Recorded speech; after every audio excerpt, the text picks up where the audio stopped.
ಸಿದ್ದರಾಮಯ್ಯನಿಗೆ ಆದ್ರೂ ಕೂಡ ಓಟು ಬೇಕು.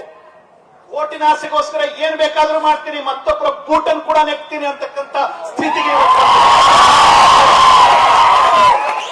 ಮೊನ್ನೆ ತಾನೇ ಟಿಪ್ಪು ಜಯಂತಿಯನ್ನು ಆಚರಣೆ ಮಾಡ್ತಾರಲ್ಲ, ಏನ್ರಿ ಹೇಳ್ಬೇಕು ಅವನಿಗೆ? ಕರ್ನಾಟಕದಲ್ಲಿ ರಾಣಿ ಚೆನ್ನಮ್ಮನ ಉತ್ಸವಕ್ಕೆ ಬರಬೇಕು ಅಂತ ಅವನಿಗೆ ಅನ್ಸುದಿಲ್ಲ. ಕರ್ನಾಟಕದ ಏಕೀಕರಣಕ್ಕೋಸ್ಕರ ಹೋರಾಟ ಮಾಡಿರುವಂತಹ ಅನೇಕ ಮಹಾನುಭಾವರ ನೆನಪು ಆತನಿಗೆ ಆಗುದಿಲ್ಲ. ಕರ್ನಾಟಕದ ಏಕೀಕರಣದ ಮಹಾಶಿಲ್ಪಿ ಆದವರು ವೆಂಕಟರಾಯರಂಥವ್ರು ಮರ್ತೆ ಹೋಗ್ತಾರೆ.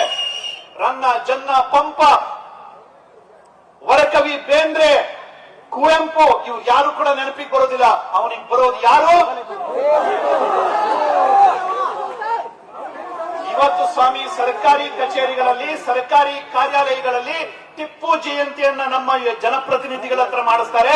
ಮುಂದಿನ ದಿವಸ ಇದೇ ಸಿದ್ದರಾಮಯ್ಯ ಕಾಂಗ್ರೆಸ್ ಸರ್ಕಾರ ಗೆದ್ದು ಬಂದ್ರೆ ಕಸಬ್ಬನ ಜಯಂತಿಯನ್ನು ಮಾಡಿಸ್ತಾರೆ, ಹೈದರಾಲಿ ಜಯಂತಿಯನ್ನು ಮಾಡಿಸ್ತಾರೆ. ಅಷ್ಟೇ ಅಲ್ಲ, ಇಡೀ ಜಗತ್ತಿನ ಎಲ್ಲಾ ಭಯೋತ್ಪಾದಕರು ಯಾರಿದ್ದಾರೆ ಅವರೆಲ್ಲರಿಗೂ ಕೂಡ ಮೇಣದ ಬತ್ತಿ ಹಚ್ಚಿಡ್ರಿ ಅಂತ ನೀವು.